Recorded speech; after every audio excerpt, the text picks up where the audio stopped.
Halo semuanya, welcome to podcast W. Why? Why? Why?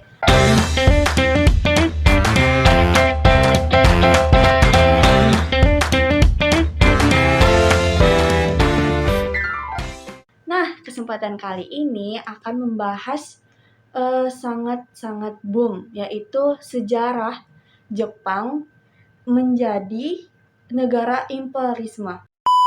Sebelum memulai, perkenalkan saya terlebih dahulu, yaitu Alfa Nurasana, dan bintang-bintang tamu saya yaitu ada Nur Khalifa Nazwa. Halo. Nah, selanjutnya ada bintang tamu yang spesial lagi nih, Rifka Ajeng Khairunisa. Halo. Hai Nazwa, Rifka, apa kabar? Baik. Baik. Ya, alhamdulillah baik. Alhamdulillah baik juga. Gimana perasaan kalian nih selama puasa?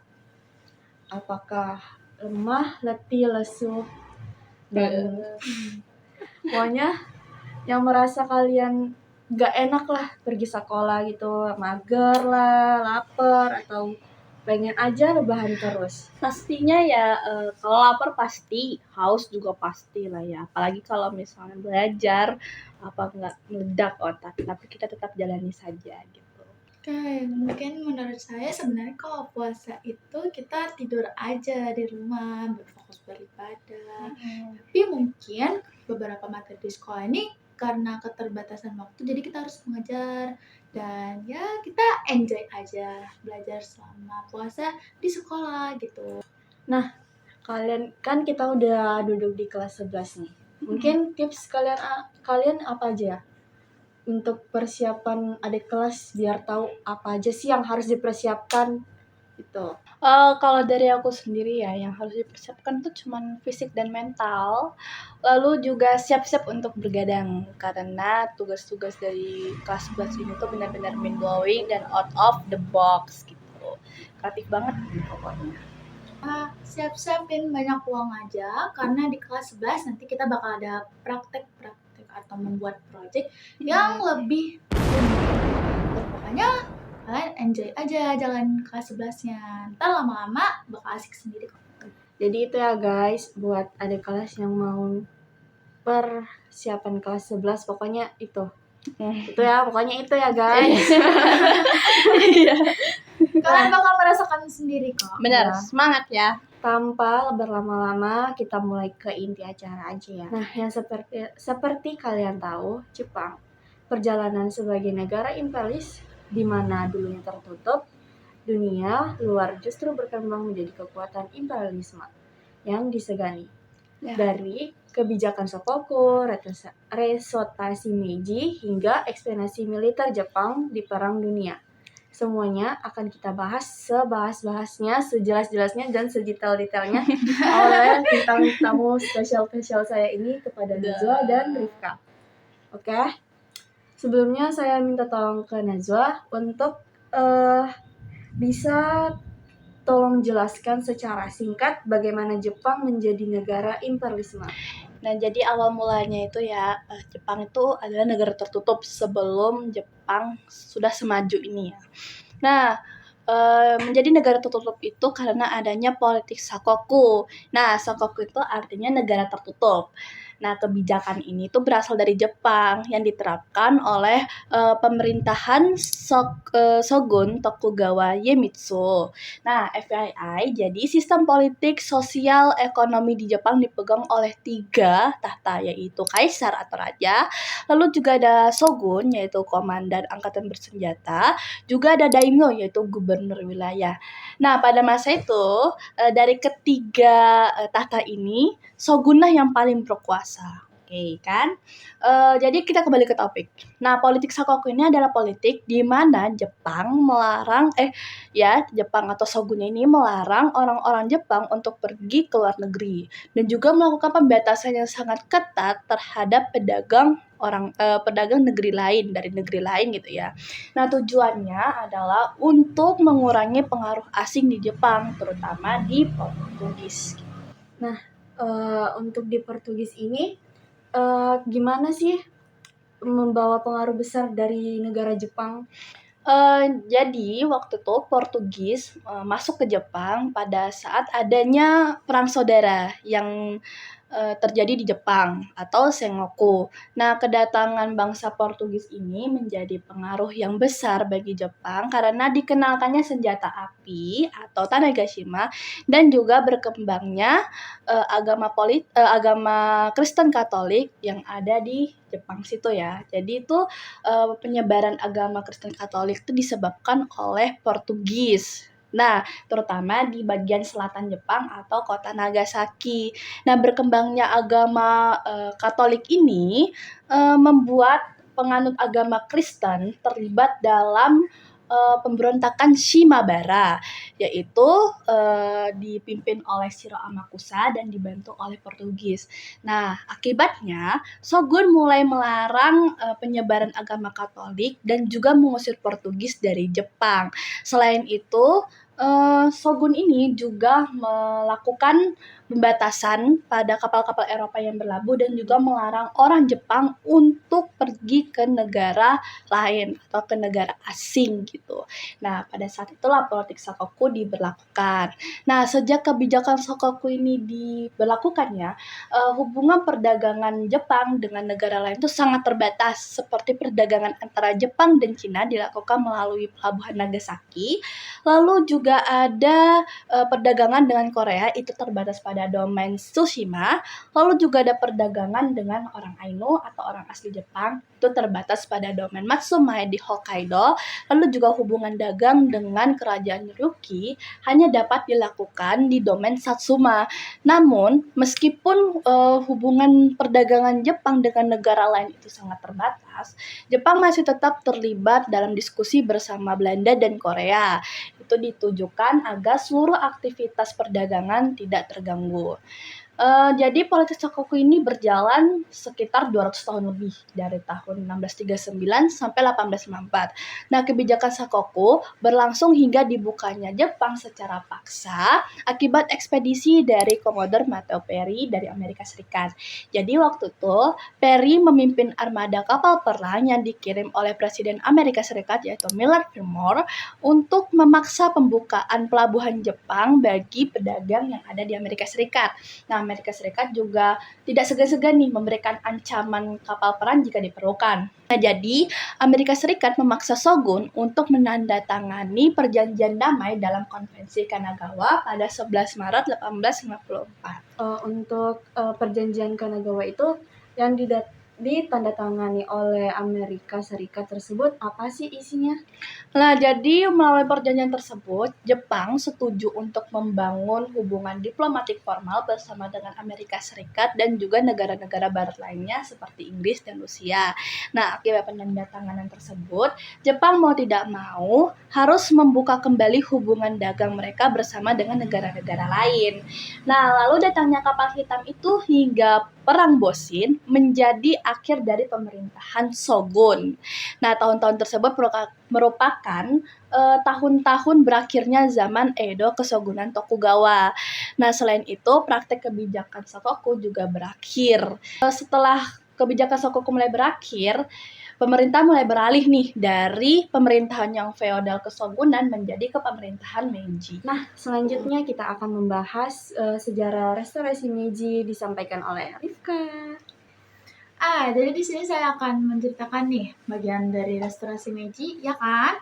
Nah, jadi restorasi Meiji itu salah satu bentuk pergerakan yang terdiri di Jepang yang dimana pemerintahan Jepang ini mengubah sistem dari kesogunan menjadi kaisar.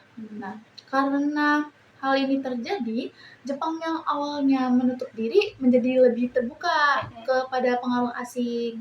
Sehingga berkat dari restorasi Meiji ini juga membuat negara Jepang ini menjadi maju dan lebih kuat lagi. Beberapa negara yang menginspirasi Jepang buat maju itu seperti Inggris, Amerika Serikat, Prancis, Rusia, dan Jerman sebagai negara imperialis. Apa sih awal mula yang mendorong Jepang melakukan restorasi Meiji tersebut? Oke, jadi awal mulanya itu Jepang tuh sebenarnya negara yang dipimpin oleh kaisar. Memang secara teoritis juga semua orang menjelaskan Jepang itu dipimpin oleh kaisar. Nah, pada abad ke-12 ini nampak bahwa kesogunan ini tampak lebih kuat gitu untuk memimpin Jepang. Nah, sedangkan kaisar ini kan terbatas ya dalam aktivitas sosial. Jadi dia dijadikan sebagai simbol aja di negara Jepang. Sehingga shogun ini mengambil alih untuk memimpin Jepang pada abad ke-12 tadi.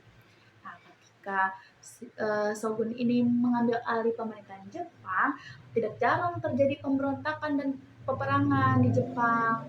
Ketika Kesusunan Tokugawa mengambil alih Jepang yang terjadi pada tahun 1633, banyak sekali terjadi konflik di negara Jepang ini.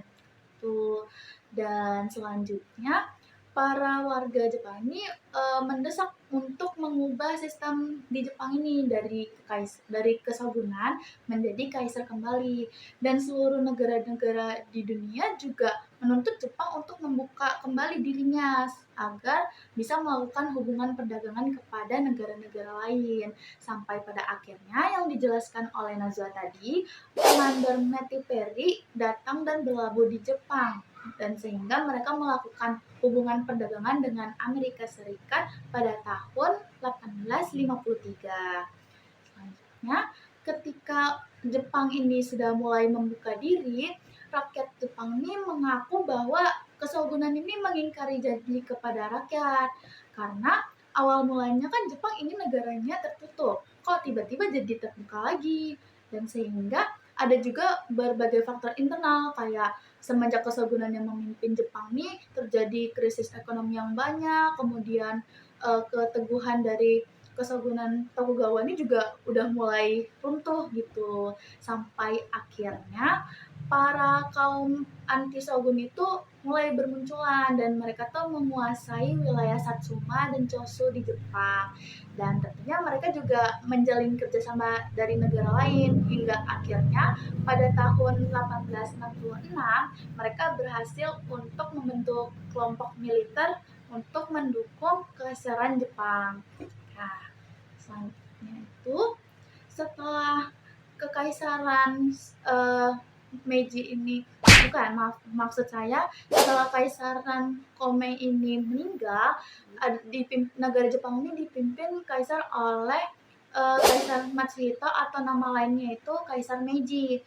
Berkat dari Kaisar Meiji inilah Jepang membawa perubahan yang banyak, dan tentunya pasti ada peperangan Boshin yang seperti yang dijelaskan oleh Nazar tadi. Nah, di peperangan Boshin ini di mana mereka juga menguasai 3 pulau dari 4 pulau utama gitu yang ada di Jepang.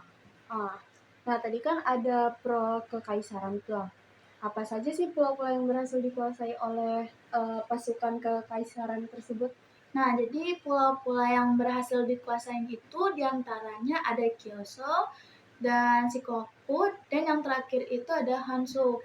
Nah, ketika mereka tuh berhasil menguasai 3 pulau utama ini yang terjadi pada tahun 1868, dan sebelumnya juga Kesogunan Tokugawa tuh sudah mengundurkan diri karena dilihat-lihat yang pasukan pro kekaisaran ini kok semakin kuat gitu. Jadi Kesogunan Tokugawa memutuskan untuk mengundurkan diri pada tahun 1867, sehingga peperangan Boshin ini berakhir pada tahun 1869 akibat Kaisar Meiji ini sudah mulai mengatur kembali sistem pemerintahan di Jepang ini. Jadi akhirnya restorasi Meiji ini terjadi membawa perubahan yang lebih baik lagi untuk Jepang. Bisa sebutkan dampak apa aja sih yang di restorasi Meiji tersebut? Jadi dari restorasi Meiji ini tentunya pasti membawa dampak-dampak positif. Salah satunya itu Jepang yang awalnya negara agraris menjadi negara industri saat ini. Nah, jadi perubahan dari restorasi Meiji ini membawa dampak positif yang banyak bagi Jepang. di mana Kaisar Meiji ini mengirim pelajar-pelajar ke luar negeri seperti negara Rusia atau negara Amerika untuk mempelajari berbagai teknologi dan industri dari negara lain. Dan jika mereka sudah mempelajari, pasti akan mempraktikkan ke negara mereka sendiri, yaitu di Jepang.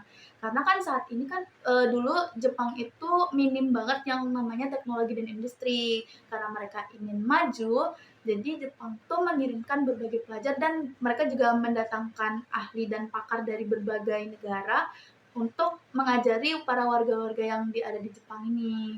Tuh. Tetapi dari sekian banyaknya dampak positif, tentunya pasti ada dampak negatifnya kan. Salah satunya itu Jepang juga terlibat dalam Perang Dunia Kedua. Oke guys, itu jadi pembahasannya cukup jelas ya, jelas banget. Nah, selanjutnya itu ada pembahasan yang paling boom banget, yaitu awal mula Jepang menjadi negara imperialisme sampai Perjanjian Kalijati. Oke? Jadi saya di sini jelaskan dulu sebenarnya apa sih imperialis itu. Imperialis itu sebenarnya berupa taktik politik di mana suatu negara mungkin akan menguasai wilayah lain demi kepentingan negara itu sendiri. Nah, itu. Nah, mengapa sih Jepang memutuskan menjadi negara imperialisme? Jadi awal mula Jepang itu bagaimana ingin menjadi negara imperialisme itu semula banyak ada pemimpin-pemimpin yang terdiri dari Kaisar Meiji, Kaisar Taisho, Kaisar Showa, dan Jenderal Hideki Tojo itu mereka merembukan sebuah permasalahan gitu. Bagaimana caranya supaya Jepang ini tetap stabil dari segi ekonominya. Dan akhirnya mereka memutuskan untuk menguasai beberapa wilayah yang ada di dunia supaya Jepang tuh tetap berkembang. Gitu. 3 hal yang dibutuhkan Jepang untuk mempertahankan ekonominya itu apa aja? Kalau 3 hal itu, yang pertama itu pasok bahan baku yang stabil, yang kedua jalur perairan yang aman, dan yang terakhir itu pasar bagi hasil industri. Jadi kalau 3 hal ini sudah terpenuhi, maka Jepang sudah mulai bisa untuk menguasai beberapa daerah yang ada di dunia ini. Nah, dan ternyata Jepang ini juga pada tahun 1894 berhasil menguasai beberapa wilayah seperti di Korea, Taiwan, Tiongkok bagian utara, dan Manchuria itu, maaf saya salah sebut, susah banget, kayak Manchuria dan Tiongkok bagian utara. Jadi pada tahun 1904 sampai 1905 itu Jepang berhasil memenangkan peperangan kepada Rusia untuk memperebutkan wilayah Manchuria. Nah, terus pada tahun 1941 Jepang juga terlibat dalam Perang Dunia Pertama, di mana waktu itu banyak negara-negara sekutu yang menguasai wilayah Asia Pasifik. Nah, salah satu yang mendominasi itu negara Amerika Serikat. Karena Jepang mengetahui hal itu, Jepang pun memborbardir di Pearl